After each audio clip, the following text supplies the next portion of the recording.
My first job in high school, I worked at a record store. And when I say a record store, I mean a record store. We sold vinyl, we sold cassette tapes. I think CDs were just coming into vogue right as I stopped working there. And I'm not talking this. I'm not talking about like a vintage store. This wasn't like high fidelity or anything. This was how music came out. Um, but my second job, um, the mall in my local town used to have two floors. There used to be a big elevator in the center of the mall, and you could take it to the second floor. It's gone now. It's just a one floor mall now. But on the second floor was all the curio shops.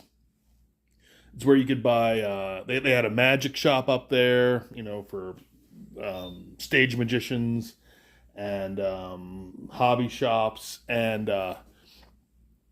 they had a teddy bear store.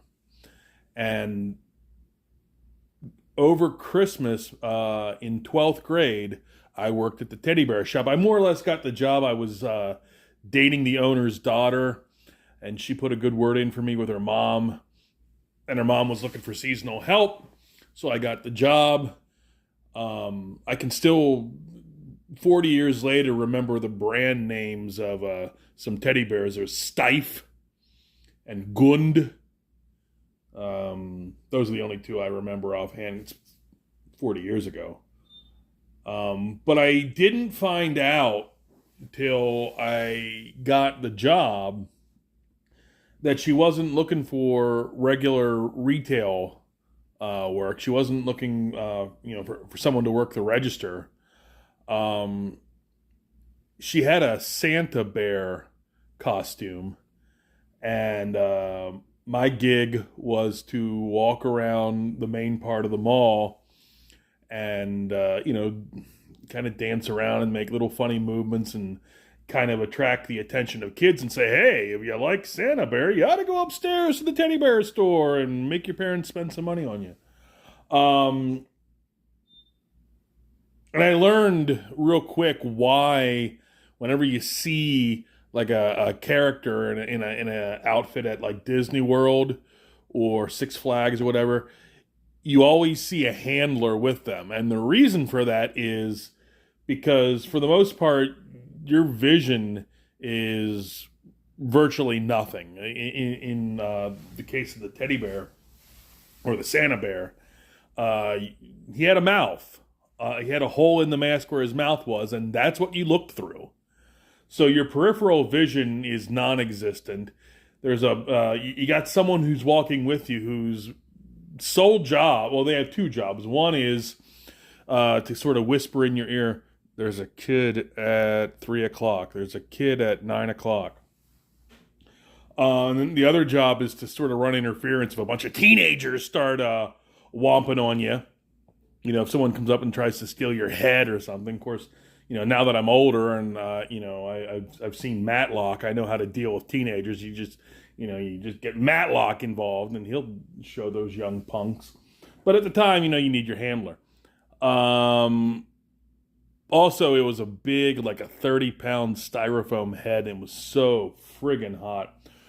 I tell you that because I just read a couple weeks ago Justin Sweet's Chrome Dog. And it's Justin Sweet. It's pencils by Luke Stone. Cover A is by Luke Stone. Cover B, cover A is fantastic, but cover B is Aaron Lopresti, and man, Aaron's work is beautiful. There's just no other word for it. Aaron Lopresti's work is a thing of beauty. And the thing I liked about Chrome Dog, what made me remember my Santa Bear days, is he's a crime fighter by night, and he doubles as a cartoon mascot during the day. He plays Wally the Wolf for kids at his mall.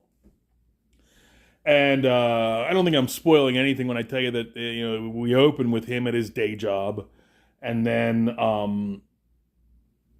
the head gets stuck on him. So for a good chunk of the book, he's fighting in this comically oversized stuffed wolf head, which masks his real dog head. It was fun. It's a fun book. It's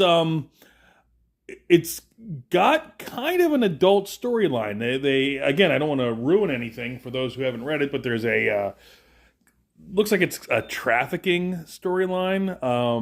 So it's definitely not for kids. Well, I mean, I guess it could be for older kids, but the trafficking storyline is a little scary for younger kids, obviously. Um, but it was a fun read. It was it set up its own world. Had a hero. I'm not quite sure whether we're talking about this is in the future or this is another world, but kind of its own world with its own history, and sets up a hero that is sort of a working class hero. You know, he does his thing at night, but he's got to pay the bills, so he does this gig in the day. So kind of working class, kind of Peter Parker, kind of a Luke Cage type thing.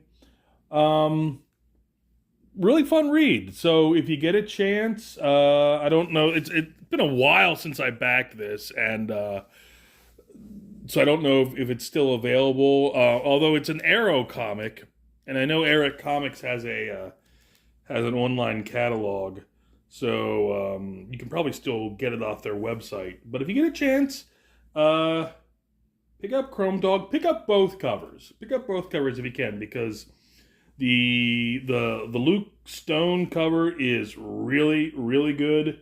The Aaron Lopresti cover is just phenomenal.